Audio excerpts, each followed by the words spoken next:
Hello and welcome to this special episode of Being Casual with Manas. দৰ্শক বৃন্দ আপোনালোকে লতাজি আশাজি Venus Williams Serena উইলিয়ামছৰ দৰে কিছু জুটিৰ নাম শুনিছে ভগ্নী জুটিৰ নাম শুনিছে হেনে দুই ভগ্নী অসমৰ চলচ্চিত্ৰ জগতৰ মই আপোনালোকৰ মাজলৈ আজি লৈ আহিছোঁ আহক পৰিচয় কৰাই দিওঁ মোৰ লগত আছে আজি মিনু বনিয়া বাইদেউ আৰু ইনু বৰুৱা বাইদেউ নমস্কাৰ বাইদেউ বহুত দিনৰ অপেক্ষা বহুত দিনৰ পৰিকল্পনা আপোনালোক দুয়োকে একেলগত লগ পাম বুলি আৰু কয় নহয় ভগৱানে কিছুমান ক্ষণত কিছুমান কথা মানি লয় হয়তো আজি সেইটোৱেই হ'ল আৰু মোৰ লগত দুই ভগ্নী উপস্থিত বহুত কথা পাতিম প্ৰথমতে জানিব বিচাৰিম আপোনালোকৰ শৈশৱকালটো কেনেকৈ কটালে ক'ত কটালে আৰু কেনেকৈ আপোনালোকে এই পৰ্যায় পালেহি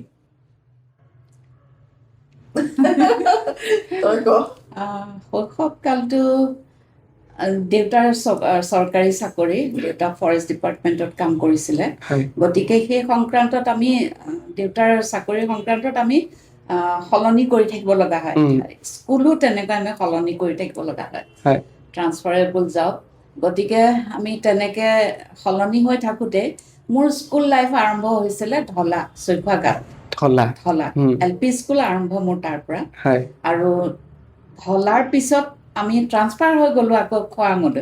খোৱাঙত থাকোঁতেই তাই জন্ম হৈছে গতিকে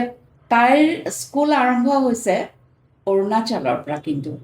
অৰুণাচলত বাইদেউৰ শৈশৱকালৰ কথাৰ মোৰ কোনো মিল নাই আমি একেলগে আৰম্ভ হোৱা নাই গতিকে তাইৰ আৰম্ভ হ'ল অৰুণাচলত শৈশৱ স্কুল লাইফ মোৰ আৰম্ভ হ'ল ঢলাত চৈখাঘাটত তাৰপিছত মোৰ বিয়াৰ পিছৰ পৰাহে আমি সৰুকাল তেনেকেই গ'ল আৰু দৌৰা দৌৰি খেলা ধূলা বা তাইক সৰু হৈ থকা তাই যথেষ্ট সৰু আছিলে গতিকে তাই ডাঙৰ হোৱাটো মোৰ লগতেই ডাঙৰ হ'ল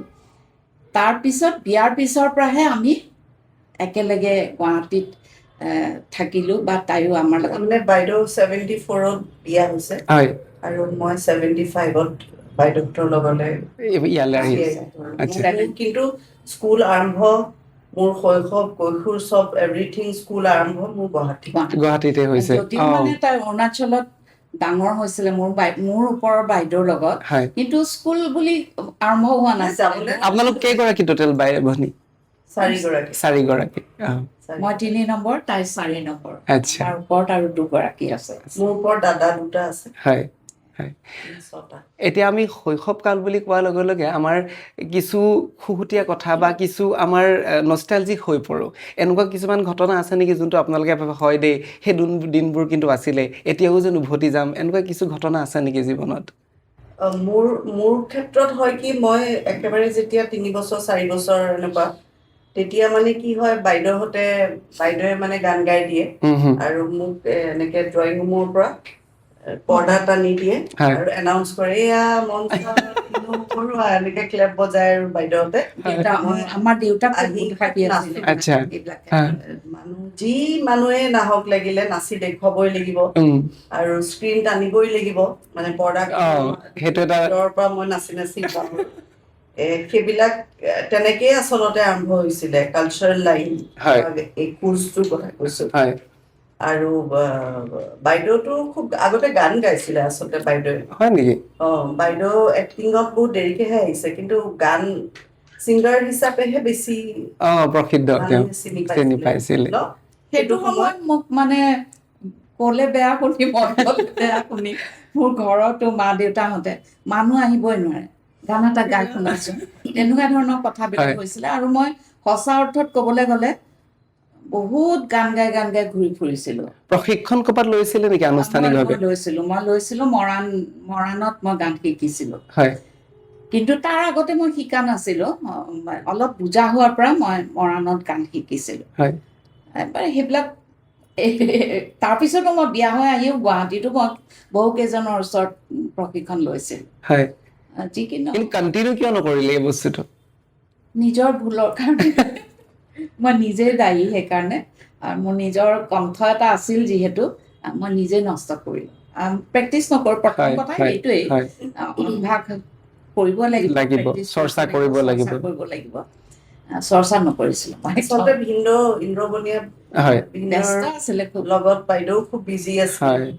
ট্ৰান্সফাৰেবল জব হয়তো নহয় মোৰ মানে মোৰ husband- গম পাইছোঁ হয় ভিন্দৰ ট্ৰান্সফাৰেবল জব নহয় হয় বিভিন্ন অনুষ্ঠান প্ৰতিষ্ঠানত ঘূৰি ফুৰিছিলে কৰিছিলে বাইদেউৰ লগত যাব লাগে উম, মইতো সৰু আছিলো হয়। দাদাও সৰু আছিলে হয় সেইকাৰণে বাইদেউৰ প্ৰেক্টিচ বিলাক কমি গ'ল মই নিজক বেছি সময় দিবলৈ সময় উলিয়াব নোৱাৰিলোঁ তাৰমানে ইনুবাইদেউ যেনেকৈ উল্লেখ কৰিছিলে যে পৰ্দাখন টানি দিয়াৰ লগে লগে আপুনি শৈশৱকালতে নাচিবলৈ আৰম্ভ কৰে আপুনি নচাৰ ক্ষেত্ৰত পিছলৈও সেইটো কণ্টিনিউ কৰিছিলনে মই আচলতে নাচেই শিকিছিলো হয়। এক্টিঙৰ আগত মই আচলতে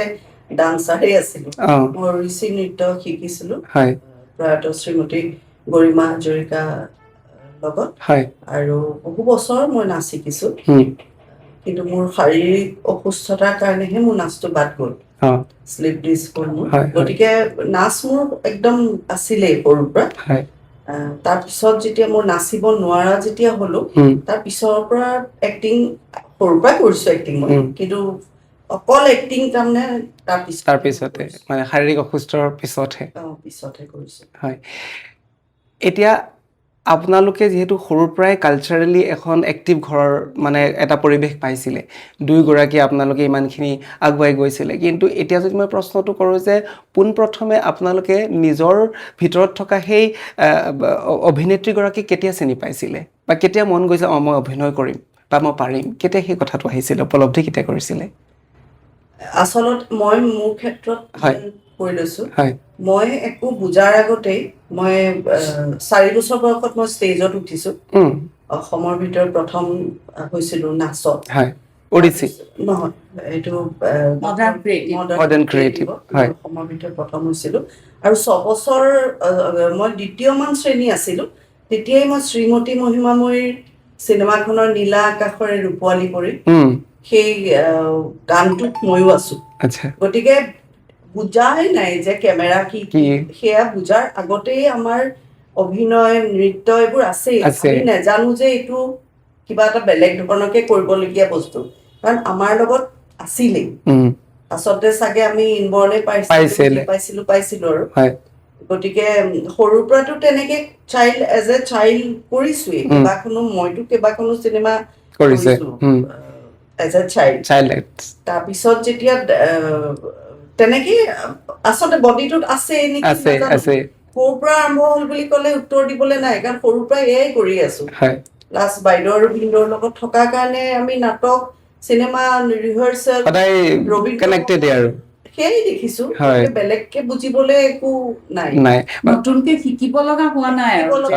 তাৰমানে পৰিৱেশৰ লগে লগে সময়ৰ লগে লগে দেখি গৈছে শিকি গৈছে তেনেকুৱা হৈ আছে প্ৰতিটো কাম কৰিছো শিকি গৈছো এতিয়াও শিকি আছো হয় আপোনালোকে অসমীয়া চলচ্চিত্ৰ জগতত বহু দশক পাৰ কৰিলে আপোনালোকে উত্থান পতন বহুত দেখিছে সেই অভিজ্ঞতাৰ বিষয়ে কওকচোন আপোনালোকে VCD যুগতো আপোনালোকে কাম কৰিছিলে এতিয়া আপোনালোকে AI দিনতো আপোনালোকে কাম কৰি আছে এই ডিফাৰেন্সটো আৰু চেলেঞ্জেছবিলাক কেনেকুৱা ধৰণৰ আপোনালোকে পাইছে আচলতে মই মোৰ ক্ষেত্ৰত কওঁ চিনেমাবোৰ যেতিয়া কৰি আছিলো বা তাৰপিছততো এটা সময়ত চিনেমা একেবাৰে নোহোৱা হৈ গৈছিলে ইণ্ডাষ্ট্ৰিটো বেয়া হৈ গ'ল ঠিক তেনেকুৱাতে 98ত জগনীয়ামণি কৰে আহিছে য'ত মই অভিনয় কৰিছিলো তেতিয়াৰ পৰা আকৌ চিনেমা ভাল হৈ গ'ল সেই চিনেমা ভাল হৈ এটা সময়ত আকৌ চিনেমা নোহোৱা হৈ গ'ল CD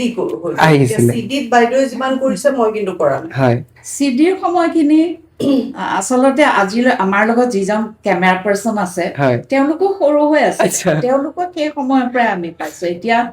ফুল্লি তেওঁলোক কেমেৰা চলাব জনা প্ৰফেচনেলি কাম কৰিব পৰা হ'ল দেখি ভাল লাগে সেই সময়ৰ পৰাই কিন্তু শিকিছে তেওঁলোকে সেইকাৰণে দেখিছো যে আমি সেইটো সময়ত প্ৰত্যেকজন টেকনিচিয়ানে হওক আৰ্টিষ্টেই হওক কাম কৰিবলৈ পাইছিলে কাম কৰিছিলে কাম শিকিছিলে পইচাটো পইচাৰ কথাটো নকওঁ যে পইচা পোৱাৰ ক্ষেত্ৰতো সেই সময়ত বেয়া নাছিলে ভালেই আছিলে চবেই ভালকেই কাম কৰিছিলে ভালকেই পইচা পাইছিলে যাৰ যিটো প্ৰয়োজন বা যাৰ যিটো মাননি ভালকেই পাইছিলে সেই পইচাটোৰ লগে লগে কিন্তু বহুতে কামো শিকিলে, হয় অভিনয়ো বহুতে শিকিলে, বহুত অভিনেতা অভিনেত্ৰী সৃষ্টি হ'ল সেইটো সময়তে বহুত ওলাই গ'ল তেনেকে, ভাল ভাল হিৰো ওলাই গ'ল বহুত। সেইটো সময় যুগটো ভাল আছিল, কিন্তু পাইৰেচিৰ কাৰণেই হওক বা এটা মাধ্যমহে, সেইটো চিডিটো এটা মাধ্যম, মাধ্যমবোৰো সলনি হৈ গ'ল, সলনি হৈ যোৱাৰ লগে লগে এতিয়া সেই চিনেমাৰ পৰিৱেশটো মাজত আকৌ নোহোৱা হৈ গৈছিলে, কিন্তু সেই পৰিৱেশটো জীয়াই ৰাখিছে আমাৰ চিৰিয়েল বিলাকে, চেনেল বিলাকে, যিহেতু মই কৰ্মৰত চেনেলত, সেইকাৰণে ক'ব পাৰো যে বহু শিল্পীৰ সৃষ্টি হৈছে, বহুত টেকনিচিয়ান সৃষ্টি হ'ল, কাম শিকি আজি কোনোবা যদি ছেট বয় আছিলে এতিয়া কেমেৰা ধৰিব পৰা হ'ল, বিভিন্ন মাধ্যমত কাম শিকিছে। এটা ইণ্ডাষ্ট্ৰী জীয়াই থাকিবৰ কাৰণে যিখিনি লাগে সেইখিনি এতিয়া হৈছে। কাম শিকিছে মানে এনেকুৱা নহয় যে এনেই কামটো শিকি লৈছে, সেইটো নহয়। এটা মানে এখন ইনষ্টিটিউটত গৈ এজন টেকনিচিয়ানে কিবা এটা কোৰ্চ কৰা বা কিবা এটা শিকাতকে বেছি শিকিছে, প্ৰেক্টিকেলি বস্তুটো পাইছে, প্ৰেক্টিকেল কেমেৰা এটা চুবলৈ পাইছে, টেকনিকেলি কেনেকে লাইট কেনেকে কৰিব লাগে, কি কৰিব লাগে, এইবিলাক পাই গৈছে। গতিকে তেওঁলোকে প্ৰেক্টিকেলটো বেছি পালে, হোৱাৰ কাৰণে বহুত ভাল ভাল। এতিয়াতো AI অহাৰ কথা ক'লা, এতিয়া AIৰ যোগেদিতো গানো সৃষ্টি হৈছে। গতিকে AI খালি এনেকুৱা নহওক যে শিল্পীসকল নাইকিয়া মৰি যাওক, AI AI ছিংগাৰ হওক, সেইটো হ'ব নালাগে। কিন্তু আমিও সেইটো শিকিবলগীয়া এটা বিষয়, যিহেতু যুগটো তেনেকুৱা, কাৰণ যুগৰ লগত মানুহ খোজ মিলাই চলিব লাগিব। আচলতে যুগে যুগে সলনি হৈ যাব বস্তুবোৰ, কাৰণ ইমান টেকনিকেলি ইমান ডেভেলপ হৈছে বা ইমান হাইটেক বস্তুবোৰ ওলাই গৈছে, গতিকে আমাৰ মানুহখিনিয়ে শিকিব বা শিকি থাকিব, যুগে যুগে সেইবোৰ সলনি হৈয়ে থাকিব, মাধ্যমবোৰ সলনি হৈয়ে থাকিব। এতিয়া ধৰক এইটো ক'ব নোৱাৰি যে এই মাধ্যমটোৱে ৰৈ যাব, কেতিয়াও নৰয়। এতিয়া চিনেমা মাধ্যমটো ৰৈ যাব লাগে, যিহেতু ইণ্ডাষ্ট্ৰী হ'ব লাগে সেইটো, কিন্তু নোৰোৱাৰ মূলতে হ'ল নতুন নতুন বস্তু ওলাই আছে, নতুন নতুন টেকনিচিয়ান, চব নতুন নতুন কাম চলি আছে, গতিকে অলপ পলম হ'ব, দেৰি হ'ব, সময় লাগিব। ঠিক এইটো কথা ঠিকেই কথা যে কোনো কাৰণলৈ নৰয় বা কোনো এটা বস্তু আমি চিৰস্থায়ী কৰিব নোৱাৰোঁ, সি সলনি হ'বই। কিন্তু যদি আমি অতীতলৈ ভুমুকি মাৰোঁ, সেই VCD দিনলৈ বা য'ত ইমান জটিলতা হয়তো নাছিলে, সৰু সৰু কাহিনীবিলাক, সেই বস্তুটোৰ আজিৰ ডেটত সেই মাদকতাটো বা সেই বস্তুটো ম্লান পৰিছে বুলি ভাবে নেকি? মই ক'ব পাৰোঁ এটাই, এতিয়াতো মই পৰিচালক, মই এক্ট্ৰেছ নহয় এতিয়া, সেইকাৰণে পৰিচালক হিচাপে মই এটাই অভাৱ অনুভৱ দেখোঁ, মই এতিয়াৰ যিসকল কলা কৌশলী, সেই সময়ত হৈছিলে কি শ্বুটিঙত এটা আনন্দময় পৰিৱেশ সৃষ্টি হৈছিলে। শ্বুটিং কৰি থকাৰ সময়ততো শ্বুটিঙেই চলে, তাৰ ওপৰঞ্চি যিসকল আমি ফ্ৰী থাকোঁ, কথা পাতোঁ, আমি আদান প্ৰদান কৰোঁ, আড্ডা মাৰোঁ, মনৰ কথাবোৰ আমি তাৰ পৰাই শিকিছোঁ। মইনো কেনেকে এক্ট্ৰেছৰ পৰা ডাইৰেক্টৰ কেনেকে হ'ল, সেইবোৰ কথা দেখি শুনিয়েতো অভিজ্ঞতাৰ পৰাই হ'লো। কিন্তু এতিয়াৰ যুগটোৰ হয় কি বেছিভাগ মোবাইলত ব্যস্ত, সেই মনৰ কথাখিনি আদান প্ৰদান কৰিবৰ কাৰণে এতিয়া বাইদেউহঁততকে সৰু এক্টৰ এক্ট্ৰেছে কম বয়সৰ কেতিয়াও নুসুধে আপোনালোকে কি কৰিছিলে, কেনেকে কৰিছিলে, কিনো কথা পাতিছিলে, কিনো অভিজ্ঞতাবোৰ ভাল বেয়া, সেইবোৰ জানিবৰ কাৰণে ইমান ইচ্ছুক নহয়। তেওঁলোকে নিজৰে এটা জীৱন বনাই লৈছে, নিজৰ এটা স্পেচ, আৰু সেইটো তেওঁলোক সেইটো মানে কি মডাৰ্ণ হৈ গ'ল তেওঁলোক। আমিও মডাৰ্ণ হৈ গৈছো, আমিও যুগৰ লগত সলনি হৈছে, কিন্তু এইটো নহয় যে আমি এৰি থৈ অহাবোৰ পাহৰি নাপাহৰাৰ কাৰণে সেইখিনিকে মনত ৰাখি আমি এতিয়াৰ যুগৰ লগত আমি মিলিব গৈ আছো। কিন্তু নতুন চামৰ সেইটো নহয়, যিটো বস্তু ওলাইছে ইমিডিয়েট সেইটো শিকিব লাগে, ইমিডিয়েট সেইটোকে কৰিব লাগে, আমি সেইটো নহয়। সেইকাৰণে সেইখিনিতে পাৰ্থক্যটো ওলাই পৰে যে আজি সৰু ছোৱালী এজনী মোৰ কাষত বহি থাকিলেও তাইৰ মনোভাৱ, তাইৰ মেণ্টেলিটি আমাৰ মেণ্টেলিটিৰ লগত নিমিলে, চব ফালৰ পৰাই নিমিলে। কিন্তু মই সেই বুলি বেয়া বুলি ক'বলৈ নাযাওঁ, তেওঁলোক সেইটো যুগত জন্ম হৈছে, সেইটো যুগ পাইছে, আমাৰহে দিগদাৰ আমি মিলিবলৈ যোৱাটোৱে। কিন্তু তথাপিও আমিও মিলিব চেষ্টা কৰিব লগা হয় হয় মাজে মাজে, হয় কাৰণ এইটো মিলিবই লাগিব, সময়ৰ লগে লগে আমিও মিলিব লাগিব। হয় সেইখিনিকে নতুন প্ৰজন্মই বুজি পোৱাটো ভাল আৰু বুজি পোৱাটো ভাল, মানে ধৰি ৰাখিবলৈ চেষ্টা চেষ্টা কৰাটো কৰা উচিত। হয় সেইটোৱে। হয় এতিয়া যিহেতু অভিনয়ৰ কথা ওলাই আছে, এতিয়া অভিনয় কৰি কাৰোবাক কনভিন্স কৰাটো এটা বৰ ডাঙৰ চেলেঞ্জ, আপোনালোকে অভিজ্ঞ মানুহ সেইটো গমেই পাইছে। তেনেস্থলত যেতিয়া আপোনালোকক একোটি কেৰেক্টাৰ দিয়া হয় অভিনেত্ৰী হিচাপে মই কথাষাৰ কৈছোঁ, তেতিয়াহ'লে সেই কেৰেক্টাৰটো জাষ্টিফাই কৰিবলৈ যাওঁতে আপোনালোকে কিমানখিনি হাৰ্ড লেবাৰ কৰিছিল বা এতিয়াও কৰে? বাইদেউ উত্তৰটো দিয়ক। হাৰ্ড লেবাৰ আচলতে মই সেইটো কথা কাৰণে অলপ আগতেই কৈছোঁ যে আমাৰ পিছৰবোৰ আমি পাহৰি যোৱা নাই। আজি যদি মোক গাঁৱৰ চৰিত্ৰ এটা দিয়ে, মোক বোলে গাঁৱৰ এগৰাকী আইতা হওক, বুঢ়ী মানে মাক হওক, যিয়ে নহওক, সেই চৰিত্ৰটো কৰিবলৈ মোৰ কষ্ট নহয়। কেলে কষ্ট নহয়, মই মোৰ পিছফালখন মই দেখা পাই আছো।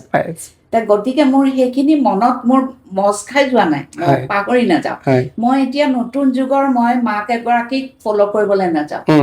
মই পোচাক পাতিৰ পৰা আদি কৰি আদব কাইদা, মানুহৰ চাল চলন, যিমান এটা আংকিক এটা ৰূপ ল'বলৈও মই নাযাওঁ, আৰু এনেই মই নিজে কামৰ মাজেদিও মই সেইটো প্ৰকাশ কৰিবলৈ নাযাওঁ। কিন্তু সেই চৰিত্ৰটোৱে কি বিচাৰিছে সেইটোহে মই চাম প্ৰথমতে। যদি হয় আধুনিক যুগৰ, আজিৰ যুগৰ, তেতিয়া মই আজিৰ যুগৰ কাৰোবাক মই ফ'ল' কৰিম বা মই চাম। আৰু পিছৰখিনিতো আমাক দৰকাৰেই নাই, আমি জানোৱেই পিছৰখিনি আমি কি এৰি থৈ আহিছোঁ। গতিকে মই ভাবোঁ প্ৰথমতে এগৰাকী বোৱাৰীয়ে কৰিবলৈ যদি যায়, তেওঁ প্ৰথম জানিব লাগিব চৰিত্ৰটো গাঁৱৰ নে মধ্যবিত্ত পৰিয়ালৰ নে একদম একেবাৰে দুখীয়া, সেইটো তেওঁ জানিব লাগিব। দুখীয়া যদি হ'বলৈ যায়, তেতিয়া তেওঁ কেনেকুৱা কাপোৰ পিন্ধিব, কেনেকৈ চুলি কাটিব, কেনেকুৱা পৰিৱেশ, সেই পৰিৱেশবোৰ জানিব লাগিব। সেইটোহে তেওঁলোকে ষ্টাডি কৰিব লাগিব। গতিকে আমাৰ কাৰণে কষ্ট নহয়, মই ভাবোঁ মোৰ কাৰণে কষ্ট নহয়, কাৰণ কেলৈ মই জানো, পিছৰখিনিও জানো, মাজৰখিনিও জানো, এতিয়াৰখিনিও জানো। হ'লেও মই ইণ্টাৰাপ্ট কৰিছোঁ, হ'লেও কেতিয়াবা আপোনালোকে নিজৰ মনটো মাৰি কিছুমান কেৰেক্টাৰ কৰিবলগীয়া হৈছে নেকি, প্ৰফেচনেলিজিমটো দেখাবলৈ? কেতিয়াবা হৈছে নেকি এনেকুৱা? মোৰ জীৱনত নাই হোৱা, কিন্তু মোৰো নাই হোৱা। এটা বস্তু মই ক'ব পাৰোঁ যে মই যেতিয়া জানু বৰুৱাৰ ফিৰিঙতি ছবিখন কৰিছিলোঁ, সেই তেতিয়া এটা বস্তু মোক কৈছিলে জানুদাই, নখ দীঘল কৰিব দিছিলে, আৰু এমাহ আগৰ পৰাই মোক শ্বেম্পু কৰা বন্ধ কৰি দিছিলে, আৰু নুফুটাকে কথা ক'ব দিছিলে। যিহেতু মই গুৱাহাটীত ডাঙৰ হোৱা, গতিকে মোৰ ফুটিছিলে। গতিকে নুফুটাকে, তেতিয়া মোৰ ভাৱ হৈছিলে জানু বৰুৱা ইমান ডাঙৰ ডাইৰেক্টৰ, গাঁৱৰ চৰিত্ৰ এটা কৰিব দিছে, ইফালে আকৌ নখো দীঘল কৰিব দিছে, মোৰ মানে নখ দীঘল নকৰিব। গতিকে মোৰ অশান্তি এটা লাগিছিলে, মানে কেনেকে থাকিম, কি কৰিম, কেনেকে মই নকটাকে থাকিম ন, এনেকুৱা লাগিছিলে।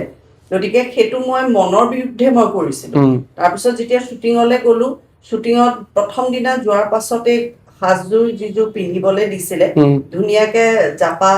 ইস্ত্ৰি কৰা নহয়, ধুই পখালি দিয়া এযোৰ কাপোৰ পিন্ধিব দিছিলে। কাপোৰযোৰ ধুনীয়াকে মই পিন্ধিলো। পিন্ধাৰ পিছতে জানুদাই ক'লে যে চাদৰখন খুলচোন।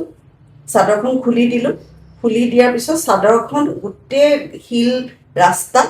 চাদৰখন ঘঁহি ঘঁহি ঘঁহি ঘঁহি এই জেগাখিনি মোক ফিচিকাই দিলে। একদম নতুন চাদৰ দেই। মই ভাবিছো আৰে এইটো কি কাম কৰিছে, আকৌ নতুন কাপোৰযোৰ ফিচিকা লেতেৰা, শিল চিলত ঘঁহি খালে, ইফালে নখ দীঘল। তাৰপিছত সেইটোতো মোৰ মানসিকভাৱে মই পায়ে আছো। তাৰপিছত মোক ক'লে হেৰি, তই এটা কাম কৰ, এই ঘাঁহত নখবিলাকেৰে এনেকে এনেকে খজুৱাই দেগে। মই ভাবিছো এজন ডাইৰেক্টৰ, কেনেকুৱা ডাইৰেক্টৰ, মই মনত ভাবিছিলো তেতিয়া। তাৰপিছত মই এনেকে এনেকে খজুৱাই দিছো, গোটেই নখৰ ভিতৰত লেতেৰা সোমাইছে। তাৰপিছত মোক এনেকে নখকেইটা চাইছে, চোৱাৰ পিছত আমাৰ মেকআপত আছিলে বংশী দাস, তেখেত এতিয়া নাই বাৰু। বংশীদাক কৈছে তাই নখকেইটা চাই দিয়া। বংশীদাই নখকেইটা চাওঁ, এনেকে কৈ পেলাই আকৌ কাজল সুমুৱাই দিছে, লেতেৰা কৰি দিছে। ইফালে ফটা কাপোৰ, চুলিখিনি মোক কিমান দিনৰ পৰা 1.5 মাহ হৈ গ'ল, মই শ্বেম্পু কৰা নাই। এটা বেয়া লগা মোৰ হেৰি আছিলে, তাৰমানে অভিজ্ঞতা। তাৰপিছত যেতিয়া মই শ্বট দিছো, শ্বট দিওঁতে মোক কোৱা নাই কি ক'ব কি শ্বট, মোক একো কোৱা নাই দেই জানু বৰুৱাই। মোক এটা জেগা দিছে, তাৰ পৰা তই এনেকে আহিবি, আহি মলয়া গোস্বামী মলয়াবা আছিলে, মলয়াবাৰ পিছফালে তই থিয় হৈ ৰবি। পহুমৰা নৈৰ কাষত আছিলে শ্বুটিং, ইমান বতাহ মাৰিছে মানে, বতাহে মোৰ চুলি কেইডাল মানে শান্তি দিয়া নাই, চুলি মানে মুখৰ আউলি বাউলি হৈ গৈছে, একদম আউলি বাউলি হৈ গৈছে সঁচাকে। তাৰপিছত জানুদাই যেতিয়া একশ্যন ক'লে, মই তাৰ পৰা আহি মলয়াবাৰ ওচৰত ৰৈছো, মই নাজানো দেই কি কৰিব, ফাৰ্ষ্ট শ্বট আছিলে মোৰ সেইটো চিনেমাখনত। তাৰপিছত মলয়াবাই মোলৈ এনেকে চাইছে, চাই পেলাই কৈছে, তোমালোকে চিনি পাইছানে, এয়া আমাৰ তোমালোকৰ ডালিমী বাইদেউ, এই ডালিমী বাইদেৱে চাব তোমালোকে পৰিষ্কাৰ কাপোৰ পিন্ধি আহিছানে নাই, নখ কাটি আহিছানে নাই, এইবিলাক কৈ যাওঁতে মোৰ অট'মেটিক ৰিয়েকশ্যন এটা হৈছিলে, কাপোৰ ভাল পিন্ধিছা, মোৰতো গোটেই ফটা কাপোৰ, মই লুকুৱাবলৈ এনেকে চেষ্টা কৰিছো, একদম ৰিয়েল মানে, কোনো আৰ্টিফিচিয়েল এক্টিং। আপুনি সেইটো অন দ্য স্পট আপোনাৰ আহি গৈছে নিজে? মই ভাবিছো, মইতো নাজানো, মলয়াবাই কৈ আছে মোৰ দেখোন কাপোৰ একদম ফটা, মই কাপোৰখিনি, তাৰপিছত কৈছে নখ কাটি আহিছে, মোৰ লগে লগে এনেকে গৈ হাত দুখন পিছলে গলেই নহয় ইনষ্টেণ্ট। তাৰমানে পৰিচালকজনে মানসিকভাৱে মোক সেই ট্ৰিটটো কৰিছিলে, মোৰ পৰা সেই বস্তুটো ৰিয়েলিষ্টিককে উলিয়াইছিলে। চুলি আচুৰি আহিছানে নাই, এই বাইদেৱে ডালিমী বাইদেৱে চাব, চিনেমাখন চালে গম পাব, লগে লগে মই চুলি এনেকুৱা কৰিছো, মানে অপ্ৰস্তুত, কাৰণ মোৰ ফটা কাপোৰ, নখ লেতেৰা, যিমান পাৰি নিজকে সামৰিবলৈ বিচাৰিছো, কাৰণ মই নাজানো জানু বৰুৱাই যে তেনেকুৱা ডাইলগ দিয়ে থৈছে। কিন্তু মোক সেইখন মোৰ চিনেমাত এজ এ এক্ট্ৰেছ, চিনেমাত মানে ডাঙৰ স্ক্ৰীণত সেয়া মই প্ৰথম অভিনয় আছিলে ফিৰিঙতি। তাৰ আগত মই চিনেমা কৰিছো, কিন্তু এক্টিং হিচাপত কৈছো চাপৰ্টিং। তেতিয়া জানুদাই জানিছিলে মোক প্ৰিপেয়াৰ কৰি ৰখা নাই, তাৰমানে যাতে আপোনাৰ প্ৰাকৃতিক ওলাই আহে, নেচাৰেলি ওলাই আহে। এইখিনিতে মই আৰু এটা কথা অভিজ্ঞতা এইখিনিতে মই অকমান কথা এটা কৈ দিওঁ, মানে আঁতটো হেৰাই যাবৰ কাৰণে মই ক'ব খুজিছো, সেইকাৰণে মই স্ক্ৰিপ্ট নপঢ়ো। মই স্ক্ৰিপ্টখন, আজিৰ যুগৰ ল'ৰা ছোৱালীয়ে চিধা স্ক্ৰিপ্ট, মোৰ কেৰেক্টাৰটো কি আগতে স্ক্ৰিপ্ট বিচাৰে। আমাৰ এতিয়ালৈকে মই কোনোদিন কেতিয়াও মই স্ক্ৰিপ্ট খুজি পোৱা নাই, কেতিয়াও মই স্ক্ৰিপ্ট পঢ়ি পোৱা নাই। মই গোটেই স্ক্ৰিপ্টখন পঢ়ি থৈছো বোলে, তেতিয়া মই ভাবো যে স্ক্ৰিপ্টখন পঢ়ি থলে মোৰ মগজত এটা সেই চৰিত্ৰটোৰ বিষয়ে মই এটা ইমাজিন কৰি লওঁ, মোৰ এটা ভাৱ আহিব যে মই এনেকুৱা কৰিম, তেনেকুৱা কৰিম, তেনেকুৱা কৰিম, এটা দায়বদ্ধৰ মাজত সোমাই যাব। সেইটো তেতিয়া পৰিচালকে হয়তো সেইটো নিবিচাৰিবও পাৰে। মই সেইকাৰণে, আৰু সেই অভিজ্ঞতাবোৰ আমাৰ সেই ইন্দ্ৰদাৰ হালধীয়া চৰাইৰ সময়ত জানু বৰুৱাই কেনেকে প্ৰিপেয়াৰ কৰাইছিলে, বা এই ফিৰিঙতিত কেনেকে শুনিলাই এইখিনি প্ৰিপেয়াৰ কৰাইছিলে, সেইবোৰে আমাৰ এটা অভিজ্ঞতা। আমি সেইবোৰে নতুনকে, আমাক নতুনকে আকৌ কোনো ইনষ্টিটিউচনত গৈ আমি প্ৰয়োজন একেবাৰে নাই, কাৰণ ইনষ্টিটিউচনেই আপোনালোকৰ ওচৰত আছিল, তেতিয়াতো মোবাইল নাছিলে। তো জানুদাই বা মই ডক্টৰ ভূপেন হাজৰিকাৰ লগতো কাম কৰিছো পৰিচালনাত, তেতিয়া আমি দেখিছিলো, সেইবিলাকে আমাৰ অভিজ্ঞতা নহয় জানো। জানুদাই মোক এনেকে ট্ৰিট কৰিছিলে, এনেকুৱা ধৰণৰকে কৰিছিলে, বা ইন্দ্ৰবনীয়া ভিন্দক হালধীয়া চৰাই বাওধান খাই কাৰণে এনেকে ৰেডি কৰিছিলে, সেইবিলাক মোৰ মূৰত সোমাই আছে। তেতিয়া আমি লাজ কৰিছিলো, তেখেতে সেইবোৰ অভ্যাস কৰাৰ কাৰণে আমি লাজ কৰিছো, মানুহে কি কব, এইবিলাক মানে আমাৰ লাগিছে। এতিয়াহে বুজি পাইছো, আমি যেতিয়া, ময়ো নিজে যেতিয়া অভিনয় কৰিব লাগিল, তেতিয়া বুজি পাইছো, এইবিলাক কথা। কিন্তু আজিৰ যুগৰ ল'ৰা ছোৱালীৰ, আজি মই ইনুৰ ক্ষেত্ৰতে দেখিছো, ইনুৰ পৰিচালনাত বহুতখিনি মই চিৰিয়েল কৰিছে, তেতিয়া দেখো কোনোবা এজনী ছোৱালী, তুমি চুলিখিনি এনেকে নলবা দেই, দুডাল চুলি এনেকে উলিয়াই, ষ্টাইল নহয়, লিপষ্টিক নগৈ বা কাজল নহয়, আমুক তামুক নাই। মেকআপ আৰ্টিষ্টকো কৈ দিয়ে যে মেকআপত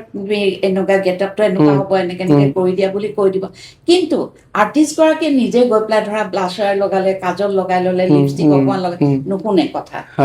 সেই বস্তুবোৰ বুজি নাপায়। মই সেইকাৰণে যিকোনো আৰ্টিষ্ট মোৰ লগত যেতিয়া কাম কৰে পৰিচালনাত,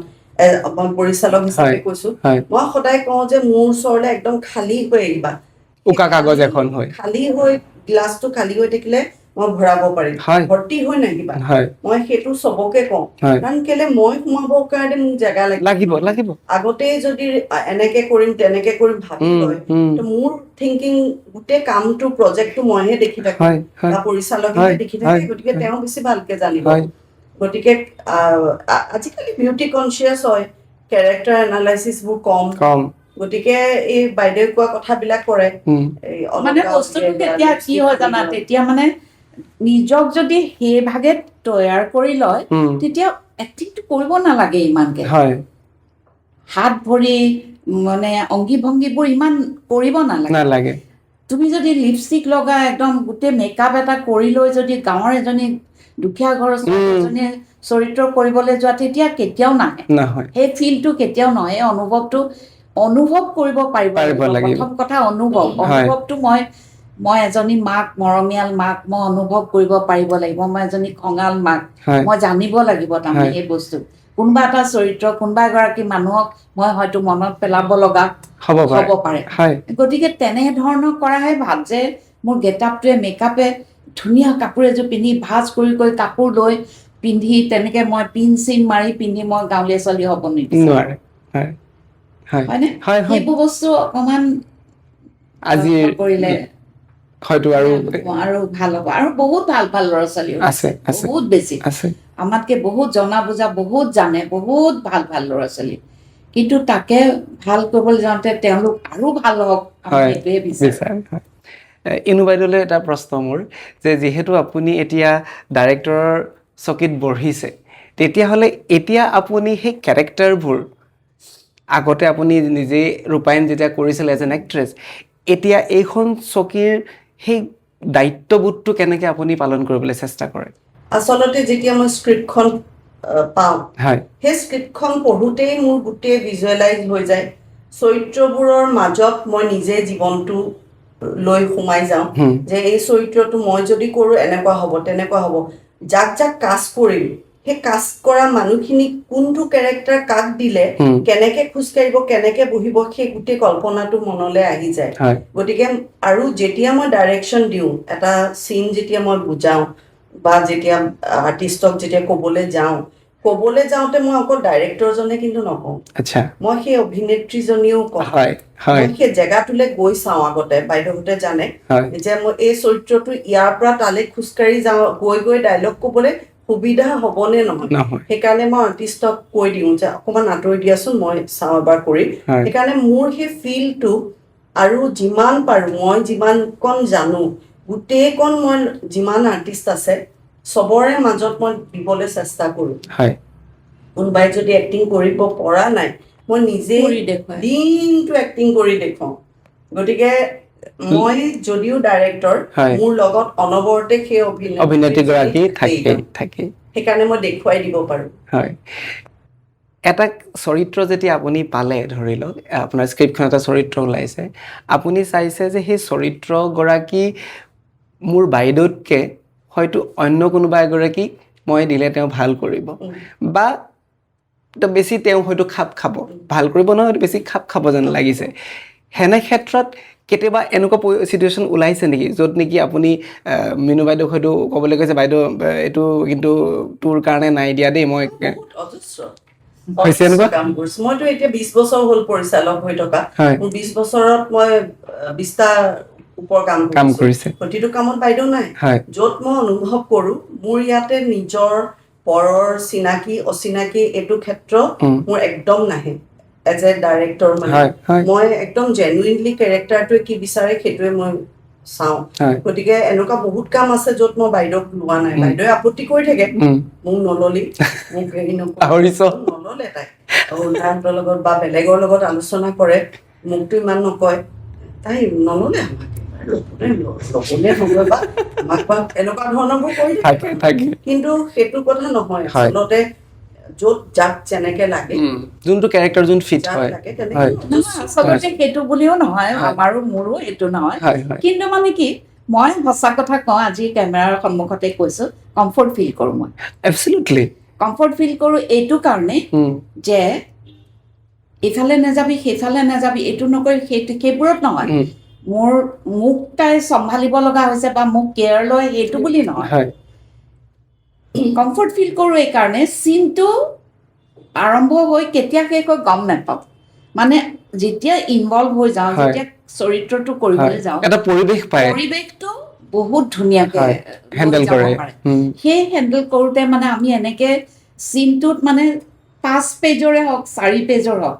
যদি ডাইলগ দেখো 4 পেজৰ চিন এটা ডাইলগ ইমান আছে মনত ৰখাবলৈ বাদ দেচোন নালাগে স্ক্ৰিপ্ট চাব নালাগে বাদ দে কাঢ়ি লৈ যায় এই প্ৰথম ডাইলগটোৱে চাই ল'লে হ'ল চাই ল'লোঁ সেইমতে মনত ৰখাবলৈ যত্ন কৰিলোঁ মনত ৰখালে পিছলৈ কি আছে এইবোৰ চিন্তা কৰিব আমাৰ দৰকাৰ নোহোৱা হৈ যায় ইমান মানে সহজ আৰু মুখৰ আগতে কৈছোঁ ইজি হৈ যায় তাৰমানে সেই টেকনিকটো মই ভাল পাওঁ সঁচাকৈ ক'বলৈ গ'লে আমি 5 পেজৰ চিনটো আধা ঘণ্টাটো কেতিয়াবা শেষ হয় কেতিয়াবা 20 মিনিটতো শেষ হ'ব পাৰে সেই সহজ কৰি দিয়া প্ৰথাটোৰ কাৰণে আচলতে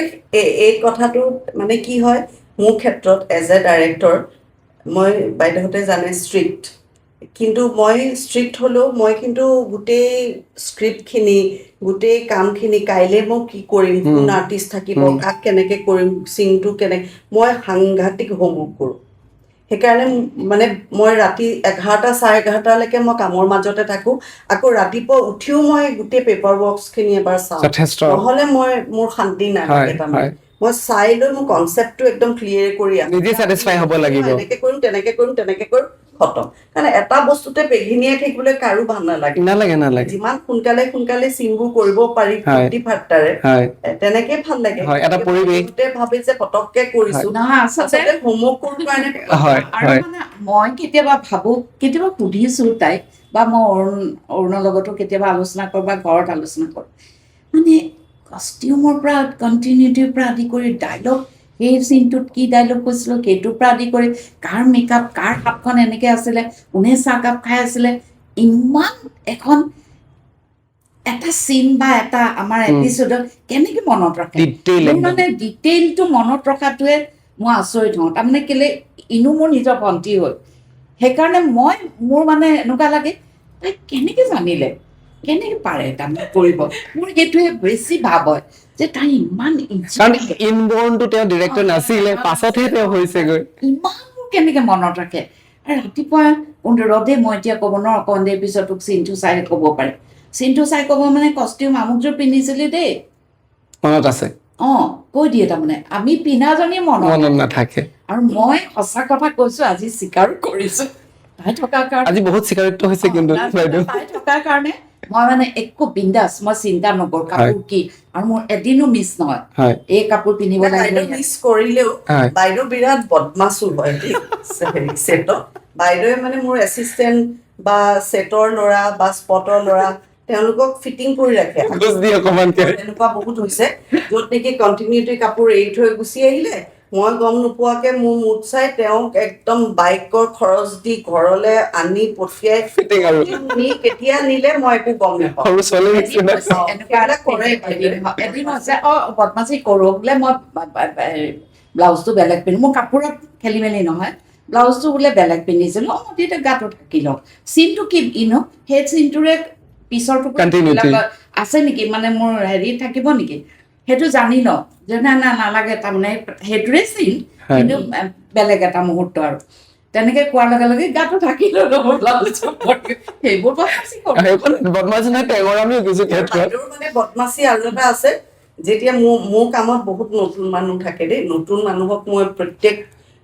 প্ৰত্যেকটো কামতে আমিও দেখিছো বাইদেৱে মানে কৰে কি মোৰ কথা কৈ ভয় খুৱাই থৈ দিয়ে বহুত ভয় কৰাই মানে ভয় খুৱাই থৈ দিয়ে ইনোবা কিন্তু এনেকুৱা দেই ইনোবা কিন্তু তেনেকুৱা দেই আল্টিমেটলি মই পিছত গম পাওঁ যে আৰে তই ইমান ভয় খুৱাই কিয় থৈছ নহয় এই বস্তুটো এটা কথা আছে ভয় খোৱাৰ কথাটো এনেই কিছুমান ল'ৰা ছোৱালী এনেকুৱা আছে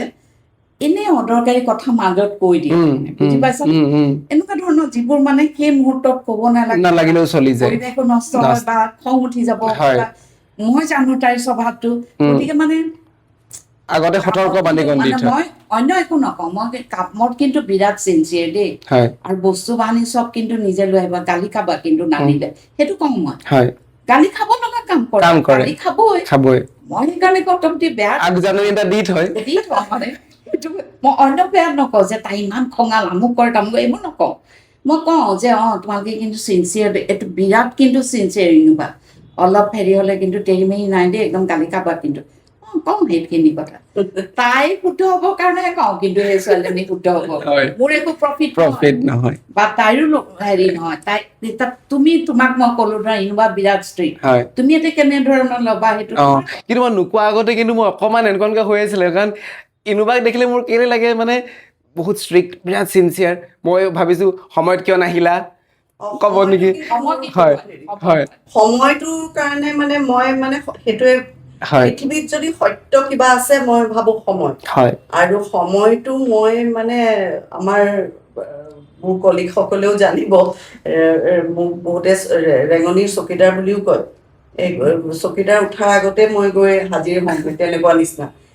মোৰ মানে কি মোৰ নিজস্ব সময় কিছুমান আছে সেই সময়মতে কৰোঁ চব আৰু মই 8টা বজাত যদি মই গৈ পাবগৈ লাগে মই কোনো কথাই নাই মানে মোৰ 8টা 8:30 কেতিয়াও নাবাজে আৰু বেলেগেও মোৰ টাইমত যদি নাহে মই সেইটো বস্তু বেয়া পাওঁ সময়টো সদায় গুৰুত্ব দিব লাগে কাৰণ মোৰো সময়ৰ ভেলু বেলেগৰো ভেলু আছে আৰু কিবা কাৰণত কাৰোবাৰ দেৰি হৈছে কিবা হৈছে জাষ্ট ইনফৰ্ম কৰা মই এক্টৰ এক্ট্ৰেছক সেইটোৱে কওঁ তোমালোকৰ দেৰি হৈছে একো প্ৰব্লেম নাই মোক জনাই দিয়া কাৰণবশতঃ কেতিয়াবা হ'ব পাৰে প্লেনিংটো মই তেনেকে কৰিব সেইটোৱে আৰু এটা সময় আজি ছাৰ মইতো তোমাক কোৱা নাছিলো ইনোভালে ভয় কৰিবা দেই ষ্ট্ৰিক্ট নাই কোৱা একদম নাই কোৱা মোক ঘুচো নাই দিয়া নাই কোৱা নাই মই তেনেকুৱা নহয় মই বহুত মৰমীয়া বাইদেউতকেও মই বাইদেউৰহে বেছি খং আছে মোতকে বাইদেউৰ খং আছে কিন্তু মানুহে মোক এটা ধাৰণা কৰি লয় যে কাৰণ মই কথা বেছি নকওঁ মেবি এইটো এটা পইণ্ট হ'ব পাৰে বাইদেউ অকণমান ধেমেলীয়া অলপ মই যিটো কাম কৰি আছো সেই কামটোত যদি মই ষ্টেবল নহওঁ মোৰ ইউনিট এটা মই চলাব নোৱাৰো মোৰ বহুতখিনি দায়িত্ব থাকে গতিকে মোৰ এনেও সৰুৰ পৰা মই অকণমান কম কথাই কওঁ বা গহীনে আছিলো এতিয়া ডাইৰেক্টৰ হৈহে মই অকণমান কথা ক'বলৈ ললো গতিকে ভয়ানক নহয় মই এবছলিউটলি নহয় ইমান সুন্দৰ প্ৰতিভাৰ গৰাকী কেতিয়াও ভয়ানক হ'বই নোৱাৰে আৰু মই ইমান দেৰি আপোনালোকে যোনখিনি কথা ক'লে আপোনাৰ ডিৰেকশ্যনত বাইদেৱে কাম কৰা কথা ইত্যাদি কথা এতিয়া মই অন্তৰত গম পাইছোঁ যে কিয় আপুনি কথাষাৰ কৈছিলে যে আমাৰ চিৰিয়েলখন 2 বছৰ হ'ল নহয় আমি কান্দিছোঁ জানা লাষ্টত মানে এই বান্ধোনটো এই এটমছফিয়াৰটো আচলতে কি হয় যিকোনো এটা কাম যদি মই আমাৰ কামবোৰ কি আগতে চিনেমা কৰোঁ 45 দিনৰ শিডিউল থাকে বা মাহৰ বা CD থাকিলে 15 দিনৰ তেনেকে কৰি পেলাই কৰিছিলোঁ কিন্তু এতিয়া আমাৰ যিহেতু চাকৰি সেইকাৰণে আমি ৰাতিপুৱাৰ পৰা ৰাতিলৈকে সদায় শ্বুটিং কৰিব লাগিব চ' মোৰ প্ৰথম কামটো হয় মোৰ যিটো ইউনিট মোৰ লগত যিকেইটা মানুহ থাকিব সেই মানুহকেইটাই মোৰ কামটোলৈ আহি ভাল পাব লাগিব প্ৰথম কথা যদি ইৰিটেশ্যন এটা হয় আহিবলৈ সেটলৈ আহিবলৈ ভাল নাপাব গতিকে প্ৰত্যেকটো ইউনিটৰ মানুহ এক্টৰ এক্ট্ৰেছক বাদ দি মই মোৰ যিখিনি টেকনিচিয়ান কেমেৰা পাৰ্চন বা সেট বয় স্পট বয় মই বহুত মৰম কৰোঁ আৰু মই বহুত ভাল পাওঁ আৰু মই সিহঁততকে কেতিয়াও পৃথক নহয় মোৰ আমাৰ ড্ৰাইভাৰজনৰ পৰাই আৰম্ভ হয় গতিকে প্ৰত্যেকটো মানুহে ইটোৱে সিটোক সহায় কৰাৰ কাৰণে গতিকে আমি প্ৰথম মই চেষ্টা কৰোঁ যাতে এটা পৰিয়াল হৈ যায় যাতে 14 ঘণ্টা আমি কাম কৰোঁ এটা পৰিয়ালৰ মাজত কামৰ কাৰণে কাম কৰিলে ভাল নালাগে কিমান দিন টানিম সেইকাৰণে এবাৰ মোৰ হেঙুলীয়া যিখন চিৰিয়েল 2 বছৰ চলিলে চবৰে কন্দা কটা এতিয়াও চলিয়ে আছে তাৰমানে এতিয়াও সেই মৰমটো পালে সেই ঘৰুৱা পৰিৱেশটো মই পৰিচালক হিচাপে আৰু এটা কথা মই যোগ দিব খুজিছো যোগ নিদিলে হয়তো চাগে সেইটো মোৰ ৰৈ যাব ঘৰুৱা লাগিব কি হ'ল আমাৰ 2 বছৰীয়া এটা গ্ৰুপ 2 বছৰ আমি কাম কৰিছো সব মানুহটো আমাৰ সবৰে মন বা আমাৰ আন্তৰিকতা সবৰে এইটো একে নহয় কাৰোবাৰ কম বেছি এনেকুৱাটো থাকিবই গ্ৰুপটোৰ মাজতে কেতিয়াবা খেলি মেলি হয় কোনো হোৱা নহয় সেইবিলাক হ'বই আৰু যেতিয়া মাইকী মানুহ থকা যায় হয় তেনেকে অলপ খেলি মেলি হৈছিলে মাজতে নোহোৱা নহয় তেতিয়া মই ডাইৰেক্টৰ হিচাপে মই দিশটোহে ক'ব খুজিছোঁ দেই তেতিয়া কি হ'ল এদিন আমি কোনেও নাজানো আমি চিন কৰিবলৈ সব ৰেডি হৈছোঁ চিৰিয়াছ চিন হ'ব আমুক তামুক আমাৰ থাকি গ'লে এইখিনি তেতিয়া ইনুৱে ক'লে যে সব আৰ্টিষ্ট অকল আৰ্টিষ্ট কিন্তু টেকনিচিয়ান নহয় চব আৰ্টিষ্ট চব আহিব লাগিব এটা জেগা দিলে আমি তাতে বহি আৰ্টিষ্টখিনি আমি লগ হ'লো চব আহিছে আমি কোনেও নাজানো একোৱে নাজানো কেলে আমাক গোট খুৱাইছে মানে তেতিয়া চবৰে এটা হেৰি হয় যে আমুক চিনটো বেয়া হ'ল নেকি আমাৰ বাৰু এনেকুৱা মই কিবা কৰিলো নেকি চবৰে এটা কিউৰিচিটিটো হৈ যায় তেতিয়া কি হ'লে চবকে গোট খুৱালে আমি চবে বহিছো তাই এখন চকীত নিজে অকলে অকণমান হেৰিয়াত অলপ ছেপাৰেটলি অকণমান আঁতৰত বহিছে বহি আমাক যিখিনি ভাষণ দিলে ভাষণ বুলিয়ে কৈছো দে লেকচাৰ বুলি নকওঁ ভাষণ এটা দিলে ভাষণটো দিওঁতে সেই ভাষণৰ চবৰে মগজত এনেকুৱা পাকঘূৰণি খালে সেই ভাষণে ইটোৱে সিটোৰ লগত সিটোৱে সিটোৰ লগত সিটোৱে সিটোৰ লগত গোটেই মানুহবোৰ এক হৈ গ'ল যদিও সেই লগনীয়া ইটো কথা সিটো অকণমান চলিছিলে নচলা নহয় চলিবই সেইটো নচলাটোৱে আচৰিত কথা কাৰণ আজি যদি তোমাৰ কথা সেই মানুহকে আহি পেলাই এনেকে কাম কৰিলে সি আহিছিলে নিতু কোনোবা এটাই ক'ব পাৰে তেনেকুৱা সেইবোৰ একো ডাঙৰ বস্তু হোৱা নাছিলে ডাঙৰ মেজৰ একো হোৱা নাছিলে কিন্তু সিমানতে আমাক শেষ কৰি দিলে সেই বস্তুটোৰ কাৰণে আমাৰ শেষত আমি চবে কান্দা সেই ফুল ষ্টপটো যে দিলে সেইটোৱে নতুন এটা আৰম্ভণি হ'ল শিকনি বুলি এটা কথা থাকে নহয় শিকনি শব্দটো এইখিনি নাই সেই শিকনিটোৱে আমাৰ গোটেই জীৱনটোৰ কাৰণে এটা শিক্ষা হ'ল বঢ়িয়া সেইকাৰণে কয় নহয় যে যদি চালকজন ভাল হয় তেতিয়াহ'লে পেচেঞ্জাৰ ধুনীয়াকৈ শুই যাব পাৰে হয় মই যদি মিনুবাক কথা এটা সুধোঁ যে আপুনি আপোনাৰ সমসাময়িক কাক ক্ল'জ প্ৰতিদ্বন্দ্বী বুলি ভাবিছিল বা ভাবে বাৰু মোৰ কোনোৱে প্ৰতিদ্বন্দ্বী নাই হ'লেও অকণমানকৈ হ'লেও মই প্ৰতিদ্বন্দ্বিতা কৰিবলৈ মোৰ কিমানখিনি হেৰিয়ে হোৱা নাই মোৰ নিজৰে নাই মই কাৰ লগত প্ৰতিদ্বন্দ্বিতা কৰিম মোৰ কোনো প্ৰতিদ্বন্দ্বী নাই যিসকল আগতে ওলাই গৈছে মই দেৰিকৈ সোমাইছোঁ মোৰ আগত যিসকল ওলাই গৈছে সেইসকলক মই একদম নমস্কাৰ সন্মান কৰোঁ তেখেতসকলে মোৰ গুৰু বুলি ধৰোঁ আৰু তেখেতসকলৰ পিছে পিছেই মই যাবলৈ চেষ্টা কৰোঁ গতিকে মই নাভাবোঁ যে মই প্ৰতিদ্বন্দ্বী হৈ কেতিয়াবা কিয় হ'ম এইখিনিতে মই ইণ্টাৰাপ্ট কৰিছোঁ এইখিনিতে মানে মই কৰিবই লাগিব বাইদেউৰ প্ৰতিদ্বন্দ্বী নথকা নহয় আছে বাইদেউৰ প্ৰতিদ্বন্দ্বী ময়ে হয় এতিয়া সন্মুখত আছে গমেই পাইছে কি ক'ব লৈছো এক নম্বৰ কথাটো হৈছে মই বাইদেউ বহুত দেৰিকে আহিছে এক্টিঙত বহুত দেৰিকে বিয়া হৈ তাৰ পাছতে বিয়া হৈ চিনেমা এখন কৰিছিলো কিন্তু মই এই মোৰ কোনো মানসিকতা মোৰ এনেকুৱা নাছিল যে মই কেতিয়াবা অভিনেত্ৰী হম মোৰ একদম ইচ্ছা নাছিল মই গান গান গান গান খালি আমি শুনিম গান এটা কিন্তু পাছত শুনিবই লাগিব নাটক কৰিছো বা কাম কৰিছো সৰুৰ পৰাই কৰিছো এতিয়া কথাটো হ'ল কি প্ৰথম যেতিয়া যৌৱনে আমনি কৰে কৰিলো তাৰপিছত কাদম্বৰী কৰিলো এইবিলাক ট্ৰেভেল চিনেমা যেতিয়া কৰিলে বাইদেউ বেলেগ জেগালৈ যায় নহয় ভিন্দৰ লগত কুৰুন্দাৰ লগত গ'লে তাত এনাউন্স কৰে আমাৰ মাজত এয়া যৌৱনে আমনি কৰে খ্যাত বাইদেউৰ নাম কয় তাৰপিছত বাইদেউক মাতে ক'ৰবাত সম্বৰ্ধনা জনাবলৈ অৰুণাচলত ফটোখন কিন্তু মোৰ এইবোৰ কৰি থাকে তাৰপিছত মই তেতিয়া এটা পাকঘৰ বুলি শ্ব' কৰিছিলো আমাৰ ঘৰত বিশেষকৈ পপুলাৰ আছিলে সেই শ্ব'টোৰ কাৰণে মই এনেকে বহি থাকো মানুহ একদম বিৰিতি বাট নোপোৱা চিলাপথাৰত আহি পেলাই মোৰ হাতখন ধৰিব লাগে আইও এজনীক পাই গলো পাকঘৰৰ বাইদেউজনীক বুলি বাইদেউক ধৰে বাইদেউ ইমান বদমাছ বাইদেৱে ক'ব লাগে কি যে মই নহয় এওঁহে বাইদেৱে তেতিয়া বাইদেউৰ এক্টিংটো মই কৰিছো তেতিয়া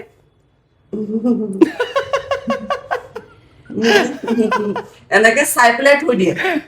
ক্ৰেডিটটো লয় আৰু ক্ৰেডিটটো বাইদেৱে লৈ দিছে বাইদেউ অজস্ৰ জেগাত যেনেকে আজি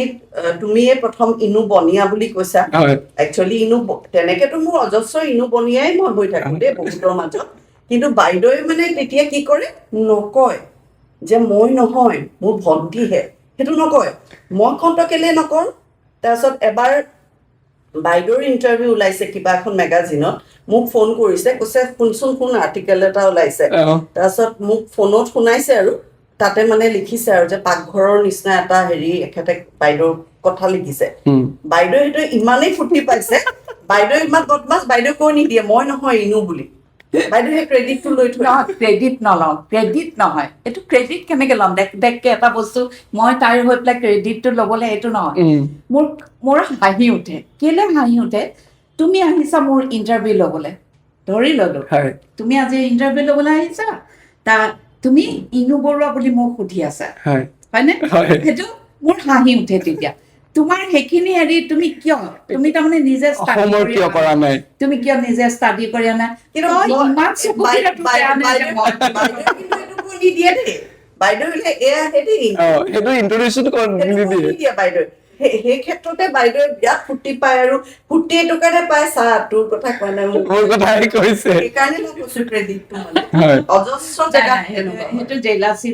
অবভিয়াছলি নহয়, জেলাচি কেতিয়াও নহয়, বাইদেউ বিৰাট ফূৰ্তি পায় সেই কথাটো। সেইকাৰণে এবাৰ মোক কি কৈছে জানা, তই আৰু কাম কৰি থাকচোন, তেতিয়া মোৰ নাম ওলাই থাকিব। তেতিয়া বাইদেউ ইমান কাম কৰা নাই, তাৰমানে মই কৰি থাকো, তই কৰি থাকিলে হ'ব, মোৰ নামটো হৈ থাকিব। কিন্তু বাইদেউ কৰা কামৰ ক্ৰেডিট আকৌ মই নাপাওঁ কেতিয়াও। সেইটো বাইদেউ ভাগে নিজে লৈ গুচি যায় নিজাববীয়াকে, লগতে লৈ যায়। শদিয়ালৈ গৈছিলো মই, শদিয়াত একদম চিনেমা হলটো বাঁহৰ আৰু চাৰ্কিট হাউচটো অপজিটত। মই চাৰ্কিট হাউচত আমি আছিলো, চাৰ্কিট হাউচৰ চাইডটোত আছো, ৰাস্তাৰ কাষতে আছো। তাত চিনেমা হলটোৰ ফালৰ পৰা যৌৱনে আমনি কৰা চলি আছে হলটোত। সেইটো চাইডৰ পৰা এইফালে মোক দেখা পাই, যৌৱনে আমনি কৰা বাইদেউ, একদম পাগলা হৈ গৈছে। মই কিয় কম তেতিয়া মই নহয় বুলি, চিনি পোৱা নাই সঁচাকে পাগলা, তেতিয়াহ'লে যদি চেহেৰাটো চিনি পোৱা নাই তেতিয়াহ'লে মই নহয়। বাইদেউ সদায় এনেকে খোপা তলত বান্ধি থাকে, মই কেৰেক্টাৰবোৰ কৰিলে তেনেকে বান্ধো বা তেনেকুৱা বাইদেউ কিতাপলৈ গুচি যোৱা যেন হয়। আৰু হয়তো কিছুমান কেতিয়াবা দৰ্শকে মানে ইম'চনেলি ইমান ইনভলভ হৈ যায় হয়তো, যে সেই কেৰেক্টাৰটোহে দেখে মানে। হয়, আৰু নাম দুটা বৰ ৰাইমিং, মানে সেই ৰাইমিং কাৰণে মানে ফ্ল'ত ওলাই যায়। মোৰ প্ৰথমতে সেইকাৰণে ফ্ল'তে ওলাই গৈছে মানে কথাষাৰ। তো এতিয়ালৈকে আমি কৰ্মৰ জীৱনত বহুত সোমালোঁ। কথাষাৰ আছে নহয়, অল ৱৰ্ক ন' প্লে মেক জেক এ ডাল বয়। অকণমান বেলেগ এটা পাৰ্টলৈ যাওঁ, যে আপোনালোকে শৈশৱ কালৰ কথা ক'লে, যৌৱন কালটো কেনেকৈ ব্যতি কৰিলে, কি কৰি কেনেকৈ চলিলে, নতুন কিবা তাত আহিছিলে নেকি, কিবা ভুমুকি মাৰিছিলে নেকি জীৱনত? মোৰটোতো যৌৱন কাল বুলি ক'লে নৃত্য, অভিনয়, তাৰ বাহিৰে নাটক, ৰিহাৰ্চেলৰ বাহিৰে মই জীৱনত একো দেখাই নাই। অকল সেয়াই দেখিছো, সেয়াকেই জিছো, সেয়াকে উশাহ নিশাহত লৈছো। গতিকে তেনেকেই গুচি গৈছে আচলতে। শৈশৱ যৌৱন বুলি আমাৰ ভাগ হৈ থকা নাই, আমি এতিয়ালৈকে সেয়াই কৰি আছো তাৰমানে। গতিকে মানে এনেকুৱা নহয় যে পৃথক একো নাই মানে। আগতে নিচা যি আছিলে, এতিয়া মোৰ পেচা, গতিকে পৃথক নহয়। তেতিয়া যেনিবা বেছি নাটকৰ ৰিহাৰ্চেলৰ লগত বেছি ব্যস্ত আছিলো, বা মইতো তেতিয়া এক্টিং কৰিছিলো কিবা কিবি। এতিয়া মোৰ চেঞ্জ হৈ গ'ল, এতিয়া মই পৰিচালক হৈ গ'লো। গতিকে একেই চলি আছে দেখোন ন, একো বেলেগ মোৰ জীৱনতো ব্ৰেক বুলি একো হোৱা নাই। কাৰণ কেলে মই আগৰ চোৱা সময়ত গানৰ মাজত গ'লো। আমাৰ মা দেউতা বহুত ছাপোৰ্ট কৰিছিলে, মানে গান গাব লাগে, শিকিব লাগে, মুঠতে কেন্দ্ৰীয় তেতিয়াৰ ফাংচনবোৰ শাখা সাহিত্য কেন্দ্ৰীয় মিটিং, এইবিলাক এনেকুৱা ধৰণৰ মিটিং বিলাকত গান গাবলৈ মাতিবই, আৰু মাতে যাওঁ। আৰু সেইবোৰত মানে দেউতাহঁতে খুব ভাল পায়, যাবলৈ দিয়ে, এনেকুৱা বাধা নাছিলে। যি নাটক দুই এখন কৰিছিলো, দেউতাহঁতে নাটক কৰিছিলে, কাৰণ তেতিয়া সেই কনৌজ কুঁৱৰী, চাহজাহান, কিবা কিবি নাটক কৰে, তাতে সৰু কিবা থাকিলে আমি ওলাই দিওঁ, আমিও থাকো। সেইবিলাক তেনেকেই ডাঙৰ হলো। বিয়া হৈ আহি মই সেইজন মানুহকে পালো যিজনে এইবিলাকৰ লগতে জড়িত। গতিকে আমি বেলেগ হবলৈ আমি ৰাস্তাই বিচাৰি নাপালো, আমি একে জেগাতে থাকি গলো, বা একেটা দিশতে আমি যাবলৈ উটি বাঢ়ি গলো আৰু পিছলে। গতিকে আমাক নতুনকে সোমাইছো মই এক্টিং কৰিবলৈ। মই যদিও অভিনয় মই দেৰিকৈ সোমাইছো, মোৰ কোনো ইচ্ছা নাছিল, অনিচ্ছাকৃতভাৱে মই সোমাইছো, কিন্তু মই মানে নিজে হেঁপাহ কৰি কিবা কৰি মই এক্টিং কৰিবলৈ লোৱা নাই। কিন্তু এতিয়াতো সেইটো আপুনি সামৰি লৈছে নিজৰ। এতিয়া ল'লো মানে কি, এতিয়া মই গানটোতো মোৰ বাদ পৰি গ'ল, গানটো গাব নোৱাৰা হ'লো। অকমান যদি আছে, মোৰ বিহুটোহে আছে আৰু কণ্ঠত, বাকী গানবোৰ এনেই সৰু সুৰাকে নিজৰ ৰুমৰ ভিতৰত গাই থাকিব পাৰোঁ, কিন্তু সামাজিকভাৱে বা সামাজিক অনুষ্ঠানত মই নোৱাৰোঁ। সেইবিলাক মোৰ সময় পাৰ হৈ গ'ল আৰু। গতিকে অভিনয়টোক মানুহে যেতিয়া আঁকোৱালি ল'লে, মোৰো তাক ল'বলৈ সুবিধা হ'ল। তাতোতকৈ ডাঙৰ কথা হ'ল, মই নিজে ইনকাম কৰি পাৰা, মোৰ দুপইচা হাতলৈ আহিল। মই তেতিয়া ভাবিলোঁ, আৰে মই দেখোন অভিনয় কৰি ইমান টকা পালোঁ, এই পইচাখিনিয়েতো মোৰ ঘৰখনত আৰু অকণ টনকিয়াল কৰিব। সেইটোৱে কিন্তু মোক ছাপোৰ্ট দিলে দেই, মিছা কথা নকওঁ। মোৰ ইচ্ছাৰ বাহিৰে মোক পইচাটোৱে সেইটো এটা ভাল দিশ, কিন্তু সঁচাই কৈছো, টকাটোৱে মোক ইচ্ছা, সেইটো এটা সত্যও দিশো, কিন্তু হয়নে নহয়? সেইটো এটা সত্য দিশ। মিছা কৈ লাভ নাই, মিছা কথা কৈ কি লাভ আছে? কাৰণ কেলে মই এটা সময় দিছো তোমাক, বিনিময় আছে, বিনিময়টো এনেই অথলে যাব নেকি? গতিকে বিনিময়ত মই ডিমাণ্ড নকৰাকে যদি মই কিবা এটা ভাল বিনিময় পাইছো, তেতিয়া একোতো লোকচান নাই। ইমানখিনি সংগীতৰ কথা শুনিলোঁ, আপুনি ক'লে আপোনাৰ চৰ্চা নাই, আপোনাৰ কণ্ঠত অকল বিহু অকণমানহে পাৰি যদি শুনিবলৈ, অকণমান শুনিম কিন্তু বাইদেউ। একো শুনাওকচোন, একো নহয়, অকণমান দুটা কলি শুনাই দিয়ক, ভাল লাগিব, আমাৰ শ্ৰোতাই বৰ ভাল পাব, অকণমান।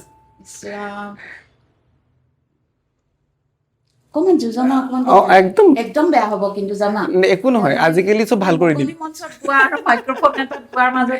আপুনি পাহৰি যাওক। নৈলৈ হালিলে নদালি বলুকা, ঐ পথাৰলৈ হালিলে ঐ কাকা, আজয়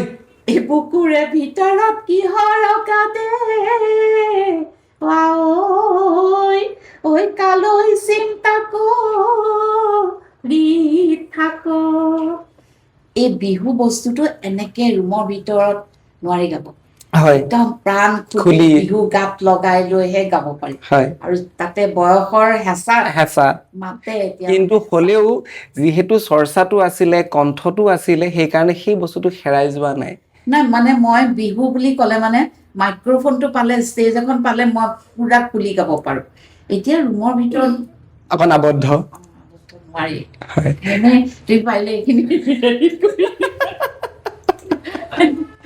মই হাইলাইটহে কৰিম বুলি ভাবিছোঁ। কেনেবাকে ইয়াৰ পৰাও যদি আপোনাক কোনোবাই ব্ৰেক এটা দিয়ে, গাবলৈ মাতিব পাৰে নহয়, ভাল লাগিব তেতিয়া। বাৰু এতিয়া মই প্ৰয়াত শ্ৰদ্ধাৰ ইন্দ্ৰবনীয়া ডাঙৰীয়া দেৱৰ কথা অকণমান জানিব বিচাৰোঁ, যিহেতু তেওঁক লগ পোৱা সেই সুযোগকণ নাপালোঁ। তেখেতৰ লগত আপোনাৰ চিনাকি কেনেকৈ হ'ল, আৰু তাৰপিছত কেনেকৈ আৰম্ভ কৰিলে আপোনালোকৰ যুগ্ম জীৱন? সেইবিলাক আচলতে কি, সেই ফাংচনেই, এই গান গোৱাৰ সংক্ৰান্ততে মই তেখেতক লগ পাইছিলোঁ খুনচাত, অৰুণাচলৰ তিৰাপ ডিষ্ট্ৰিক্টত খুনচাত। তেখেতসকল গৈছিলে ভূপেন্দ্ৰাৰ লগত, ভূপেন্দ্ৰা গৈছিলে ফাংচন কৰিবলৈ। সেই ফাংচনখনত মোকো মাতিছিলে, খোৱাঙত আছিলোঁ তেতিয়া, গান গাবলৈ। মই এটা ট্ৰাইবেল ল'ৰাৰ লগত গান গাইছিলোঁ, আৰু সেই গানটো গাইছিলোঁ, কি নাম দি মাতিম মাতিম তোমাক, ডুৱেট গাইছিলোঁ। ট্ৰাইবেল ল'ৰাজনে জানিছিল, ট্ৰাইবেল শিকাই গৈছিলোঁ আৰু ভালকে, সিয়ে মই ডুৱেট গাইছিলোঁ গানটো। সেই গানটোৱে মোৰ জীৱনৰ আৰম্ভণি। তেনেকে আমাৰ চিনাকি হ'ল, চিঠিৰে আদান প্ৰদান হ'ল, প্ৰেম বহুত দিনৰ পিছত হৈছে, কিন্তু তাৰপিছত আৰু কেইবাবছৰ পিছতহে মোক ক'লে আৰু বিয়া পাতিম বুলি।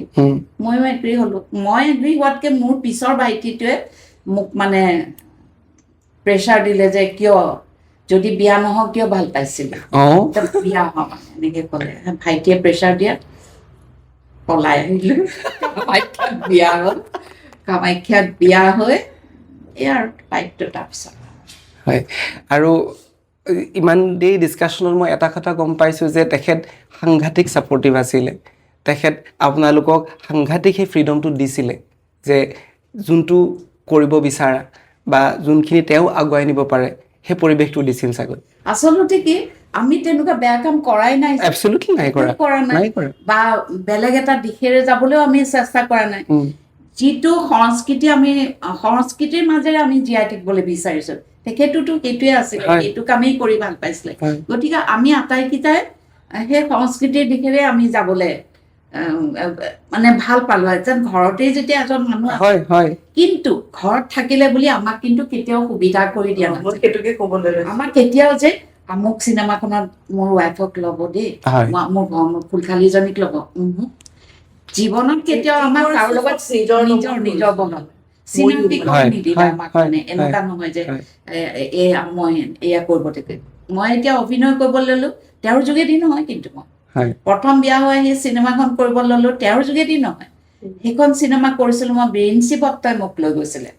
বিৰিঞ্চি বৰ্তাইহে মোক ইন্ট্ৰডিউচ কৰি দিছিল চিনেমাখনৰ নাম কি আছিলে আদালত বুলি এতিয়া গতিকে আমি কাকো আমাক এই ফাংচনখনত ইনুবৰক নাচ এটা নাচিবলৈ দিয়ক না প্ৰয়াত ইন্দ্ৰবনীয়া ছাৰৰ কথা যিহেতু ওলালে তো এইটো প্ৰসংগতে মই অৰুণ হাজৰিকাদেৱৰ কথাষাৰ সোধোঁ যে তেওঁ আপোনালোকৰ পৰিয়ালৰ এজন বিশেষ ব্যক্তি তেওঁৰ অৱদান আপোনালোকৰ পৰিয়ালত কেনেকুৱা আৰু কিমানখিনি বুলি আপোনালোকে ভাবে বহুত এনেকুৱা একো হয়তো মোৰ হাজবেণ্ডে কিছুমান কথা নাজানে বা মোৰ ল'ৰাই কিছুমান কথা নাজানে বা মোৰ দাদাই নাজানে যিটো অৰুণদাই জানে আৰু অৰুণদা আচলতে আমাৰ কি বুলি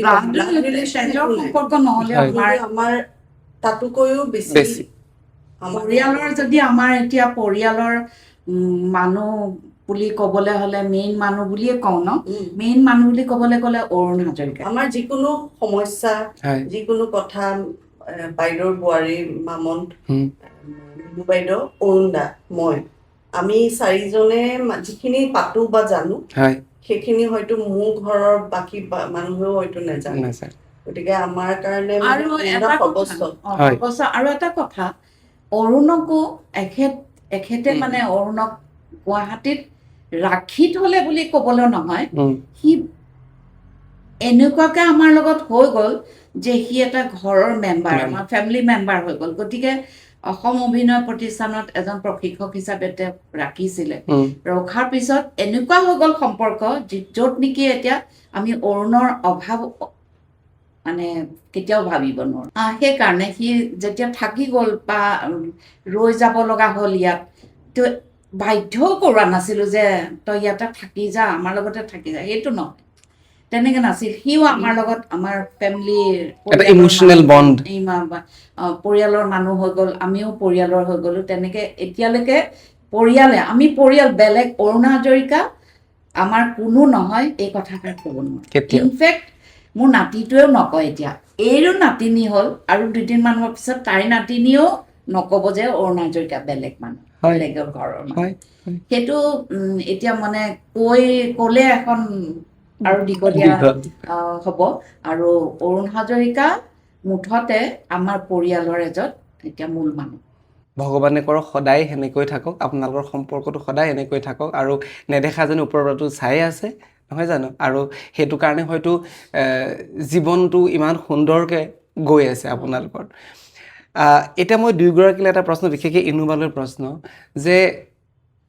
প্ৰফেশ্যনেল আৰু পাৰ্চনেল লাইফটো কেনেকৈ বেলেঞ্চ কৰি আছে ইমানখিনি হেক্টিক শ্বেডিউলৰ মাজত কেনেকৈ সেইটো বেলেঞ্চ কৰি আছে আচলতে সেইটো বেলেঞ্চ হৈছে মোৰো ঘৰৰ ছাপোৰ্টৰ কাৰণে মোৰ হাজবেণ্ড অনিল বৰুৱা তেওঁৰো কোনো ধৰণৰ আপত্তি নাই বা মোক কেতিয়াও কোনো কথাত বাধা দিয়া নাই বা মোৰ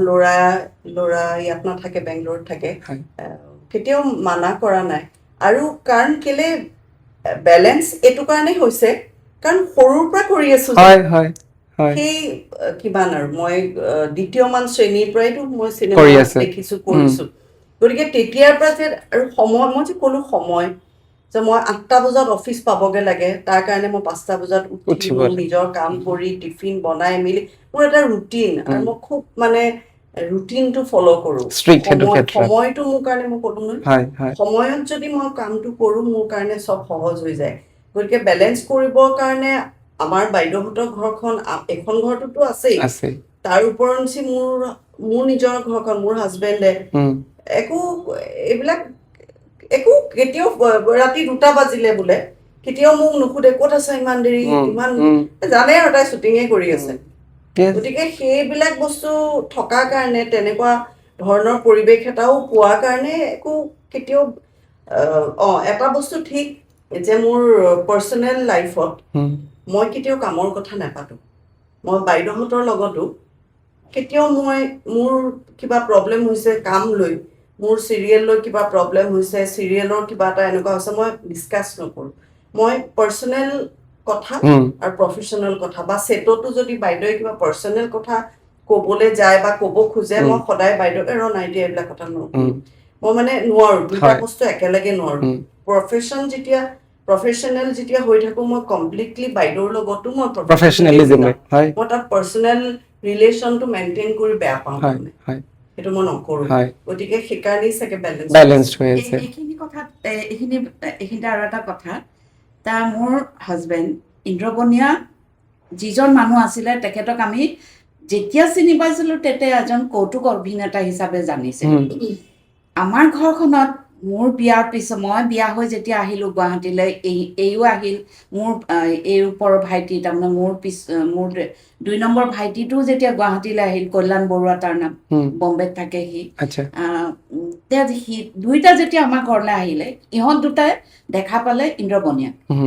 ইন্দ্ৰবনীয়াৰ পৰিচালনাত আমাৰ ঘৰখন, হয়নে? তেতিয়া যেতিয়া ইনুৰ ল'ৰা জন্ম হ'ল, মোৰ ল'ৰা জন্ম হ'ল, মোৰ ল'ৰাই দেউতাকক পালে, সিও সৰুৰ পৰা মইনা পাৰিজাতৰ পৰা আদি কৰি, চিনেমাৰ পৰা আদি কৰি সিও এইটো লাইনত গুচি গ'ল। ইনুৰ ল'ৰা ডাঙৰ হ'ল, ইনুৰ ল'ৰা জন্ম হ'ল, সিও দেখা পাই আহিলে নিচা মানে মোৰ হাজবেণ্ডক নিচা বুলি কৈছিলে, নিচাকক দেখা পাই আহিলে। ইন্দ্ৰবনীয়া নিচাক দেখা পাই আহিলে, নিচাই যি ক'ব নিচা সেইটো ৰাইট, নিচাই যি কৰিব সেইটো ভাল কাম, নিচা ভাল মুঠতে নিচাৰ এৰিয়াত ভাল। গতিকে চবেই সেই বস্তুটোৱে দেখা পালে। গতিকে চবেই খুব চিজিল আছিলে, আৰু মোৰ ভাগিন ভতিজাবিলাকো সেইটোৱে হৈ গ'ল। তাৰমানে ইন্দ্ৰবনীয়াৰ পিছত আমি চববোৰ এনেকে গুচি গ'লো। গতিকে ইয়াত মানে কোনো বাধা দিবলৈ নাই,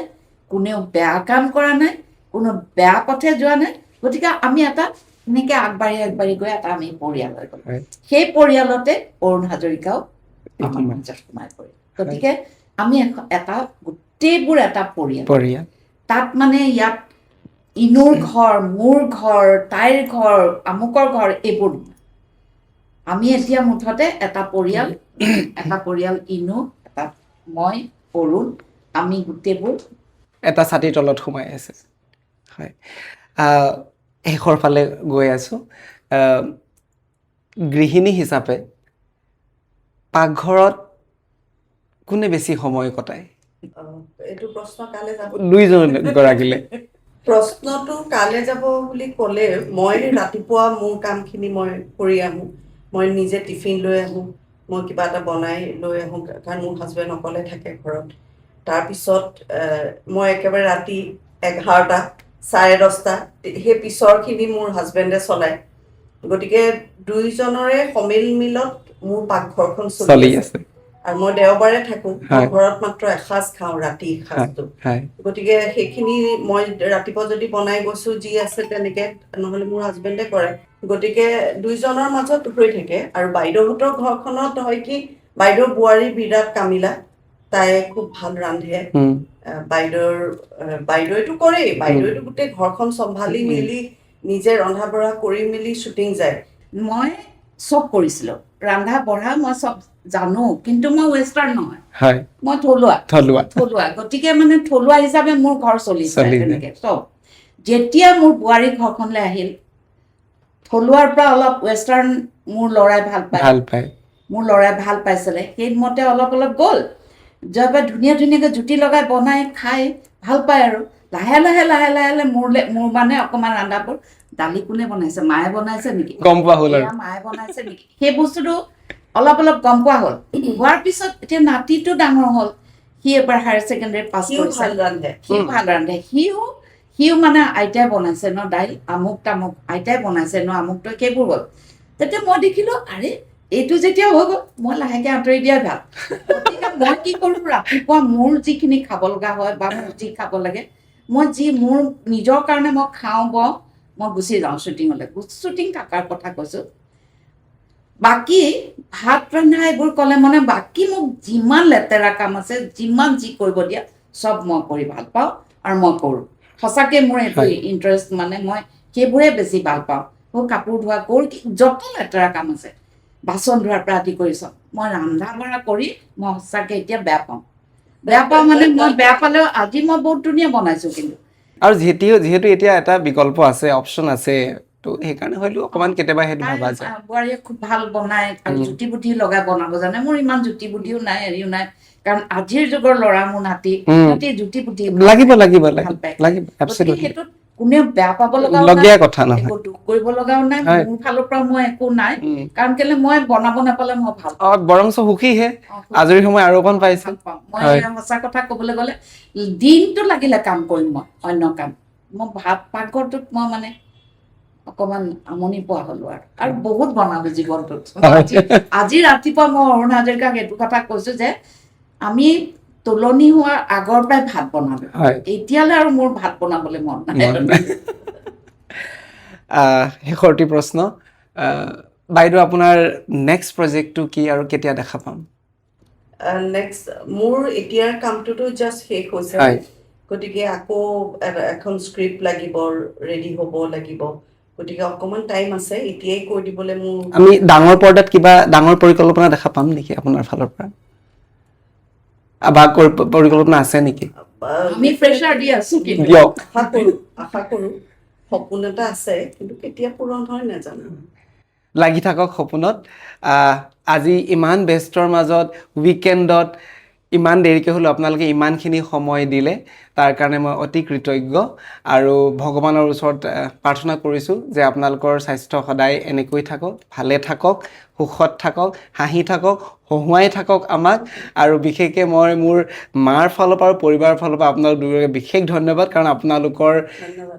মানে চিৰিয়েল চাই ইমানেই ভাল পায় গোটেই মানে সন্ধিয়াটো তাতেই কটায় আমাৰো ভাল লাগিলে নহয় তোমাৰ ভাল লাগিলে এটা কথাই যে সদায় সুধি থকা প্ৰশ্নতকৈ অকণমান আঁতৰি পেলাই আমি কথা পাতিবলৈ পোৱাৰ কাৰণে আমিও ধন্যবাদ জনাইছোঁ ভাল লাগিলে ধন্যবাদ বাইদেউ আপোনালোকে আপোনালোকৰ বহুমূলীয়া সময় মোক দিলে আৰু আমাৰ তৰফৰ পৰা অকণমান মৰম যাচিবলৈ বিচাৰিছোঁ বাইদেউ